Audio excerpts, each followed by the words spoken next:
Cloud9 have lost their superstar, SHIRO, a dominant force in all the teams they've played for.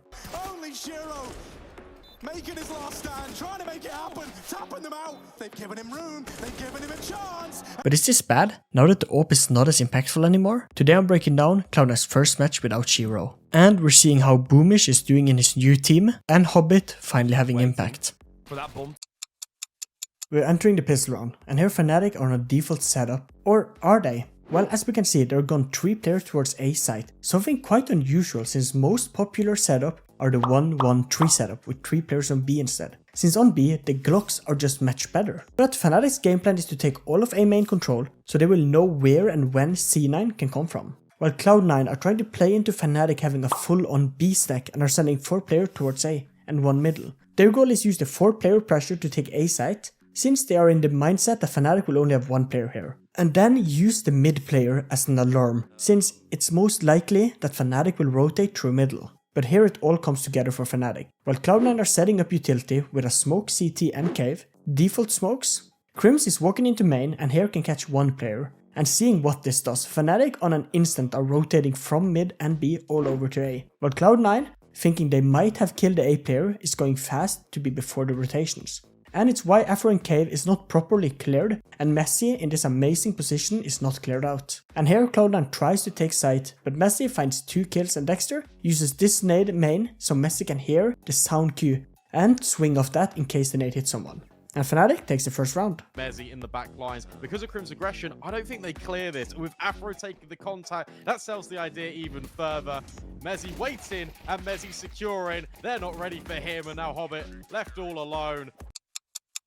FNATIC are going for an interesting setup with 3 players in B, 1 in middle and 1 on A. Their goal is to take middle control and cave control, and if you have both mid and cave, it's like having 2 mid players. So even though we are seeing FNATIC have 3 players on B, we can still understand that this is still a 2 mid setup, with the 2 other B players holding on site. While Cloud9 are going for a split setup with 2 players in middle and 3 players towards B. And here the second part of FNATIC's game plan comes in, with the mid player using utility to hold off Cloud9's players in middle. And since Cloud9 expect at least 2 players there, they're not just pushing out of these smokes. Cloud9's game plan are to take B ramp, and then kind of play for the information, and I love how Cloud9 are not showing themselves in ramp or for cave. And this is done so if Messi takes cave and peeks out, he will not see them, and they might be able to catch him making a mistake then. Messi Molotovs here to make sure Cloud9 can't push him. While he goes for the wallbang in hope of hitting someone, this Molotov allows him to be secure while he goes for the spam, and if a Cloud9 player is pushing, well, he will hear it if they hit the Molotov. Messi peeks out and can't see anyone, but he knows Crims just got tagged, so he is aware of Cloud9's setup, so he walks back just as the Molotov stops burning, and Cloud9 uses this opportunity to take back cave. And here they Molotov deep cave to make sure Messi have to fall back. Cloud9 after winning cave and some mid control decides they want to take B site. And here FNATIC are on an interesting setup, where they boosted Messi up on the box, inside cave, and then the player who boosted him plays right under him. This forces the player peeking to fighting 2 FNATIC players, and this will likely give FNATIC the edge in the fight. But here Cloud9 have a new plan. They want to clear out cave, or force the FNATIC players left in cave to be trapped, and goes for this Molotov that is supposed to land in the opening of cave, and would have ruined FNATIC's cave setup, but as we can see the Molotov is thrown too high and explodes before it hits the ground. Cloud9 uses a nade to damage a player if he's close and get the sound cue, since when the nade explodes and hits a player, you get a little sound cue. And then uses the smoke particles from the nade to peek, and here is able to kill both players in cave and only loses Boomish. But in the meantime, Cloud9 have a player on A faking it, and then walking back to middle to hold for the player rotating. And this lurking position here is so good on Ancient T side, since mid is as crucial like in all maps, but opposite to Mirage, the T have important mid control early rather than late, since bottom mid is the key zone to control, while in Mirage, it's shortened bottom mid, something the Ts have no early information about. And Cloud9 takes the round. Messi fully anticipating, eyes peeled. I love the addition of the cams. Nade coming through, that's the distraction. Boomish gets traded out. Hobbit then fells Dexter. And that's overall good for Cloud9. Even with the missed molly that we saw on the site, Hobbit needs to be careful. Oh my, never mind. He's just got to win them the round. That's an awkward one for Crims. Hobbit is 1 bullet away from death, as you just said, and yeah, that is a little bit awkward. Once again, we're in this safe scenario. Really good Cloud9 are going for an early mid control type of round, where they want to use a lot of utility and just gamble that more players with guns can win middle. And they do this by sending 4 players middle, 1 smoke red room and then just running out. As well as the last player will lurk outside of B, something we have seen is so strong on this map as the lurker. FNATIC are on the same mindset of wanting to take middle, and here are sending 2 players middle with a smoke bottom mid and a molotov to stop the push. Cloud9 runs out, and here Perfecto goes for a stop and spray type of play in molotov. First of all, this is so bad. He blocks his whole teammate out, he gets burned by the molotov while being shot down and he dies. And Crims with low HP is forced to go and hide in Cubby, but he stays alive. So this leaves Roy alone. And around now, after Perfecto died, Roy should have ran back to Donut. He wants to help Crims, since Crims is kinda stuck. Roy decides to spam the smoke, and when your other mid player cannot help you, this is not ideal. But Roy is still able to get away. And that is more to the lack of team play from Cloud9 in this push rather than Roy being lucky. These pushes needs to be fast, so to see Cloud9 have Perfecto blocking everyone in the rush before dying, not able to kill Roy in the open, and they do this with the nade, you can tell there is a new team and they're trying to just get used to things. In the meantime, Dexter finds Boomish, something that is a problem since his goal as the lurker is to hold the cave push or make sure Cloud9 have a safe route to B if A doesn't work out. But something has happened. Due to Crims and Roy being smoked off in middle, Hobbit have slipped through and is now in spawn, so Cloud9 are right back with a new lurker. And here is able to go temple to get behind Afro. And at the same time, Roy pushes main and gets a 1-for-1 trade, so this leaves Afro solo to defend A. And we can tell FNATIC are not worried. With after Roy finding 1 kill before dying, FNATIC's B player are not even rotating, since they have so much B ramp and mid control. But here Hobbit finds Afro, after looking him up and down, seeing how to best possibly kill him. For me, I would have gone for the knife, and Hobbit can upgrade to an AWP. All of his loving memories of SHIRO will come back, before he understands that he will have to be the difference maker in this round. And here the AWP doesn't do anything, but Cloud9 still wins the round. Roy at least, he's just waiting for that bomb to get closer so they can use it as more of a surprise. Hobbit's going to wield the ult, that's obviously a huge upgrade, but they're going to be able to get that bomb down and run. It's 2-on-2 post-plant position. Hobbit was on the lookout on the perfect angle for a second. Gonna back down. There's still a molly disposable as well for Cloud9. Counterable with the smoke.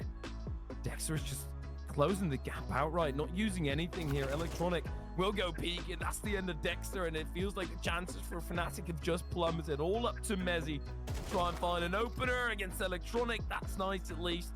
It's the start, but he doesn't have a kit on him currently, and Hobbit just holding down the angle. So icy in the veins. He's gonna die, but he's also gonna win the round.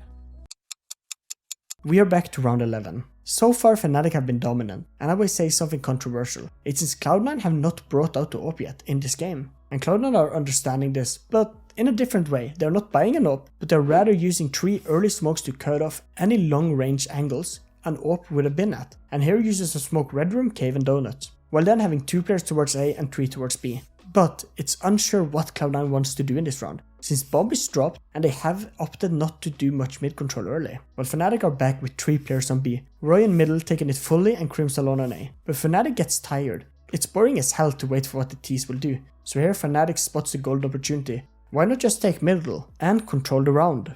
And that is the goal.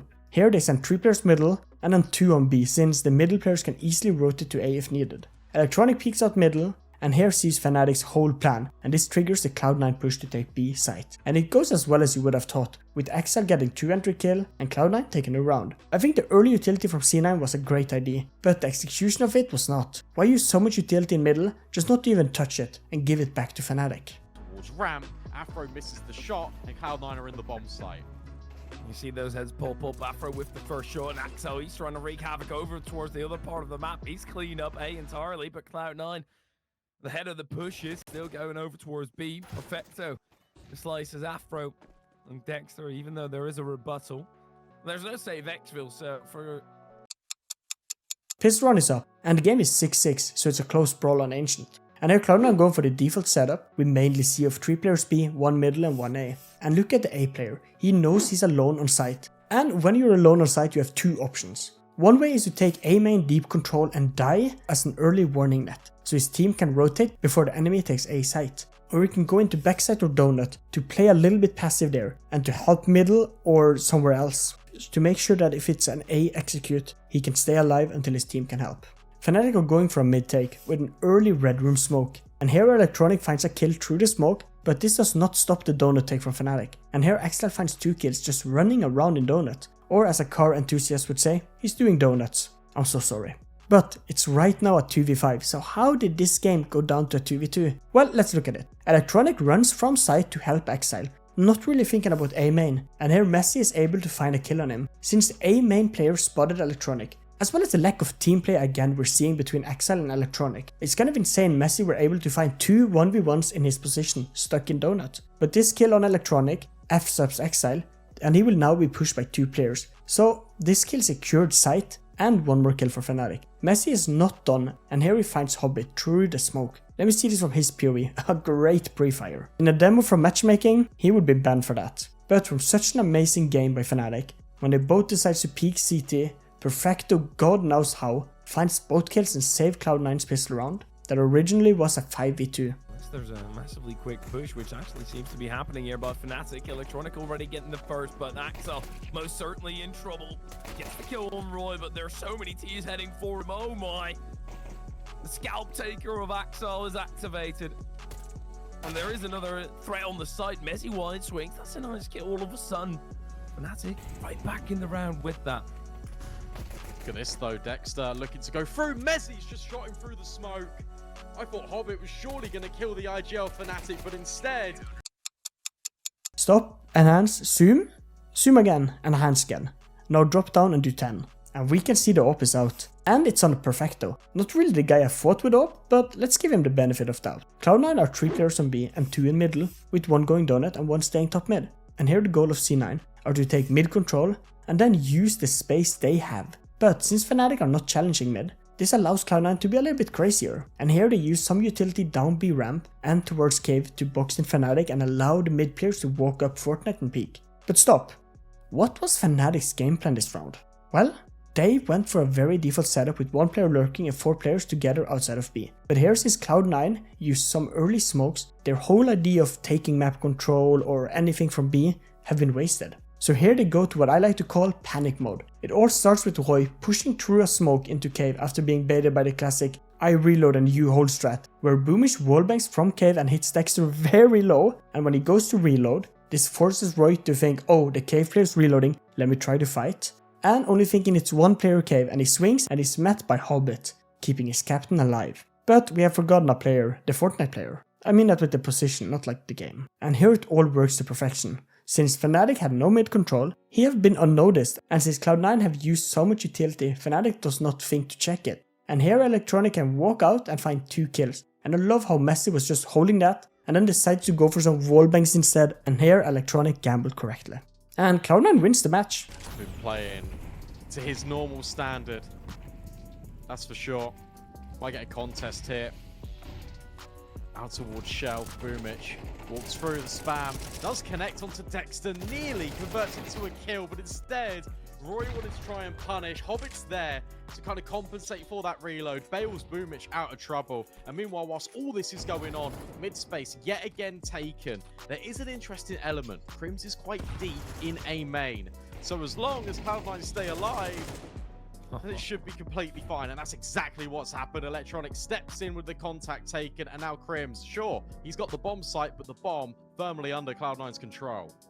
We even saw Perfecto kind of pop up with the off in the last round. So to say it like this, SHIRO leaving Cloud9 is a huge blow to the org and the team. He is, as I indeed said in the start, a superstar that is someone who is impossible to replace. Now that Wonderful signed with Na'Vi, Simple is on a break, Monis is stuck in the meme hell that is G2, so for both party, this wasn't ideal. But more for Cloud9, since SHIRO will always be able to find a new home. Cloud9 might not find a good enough replacement. Thanks for watching, here are 2 videos YouTube told me you would like. Bye!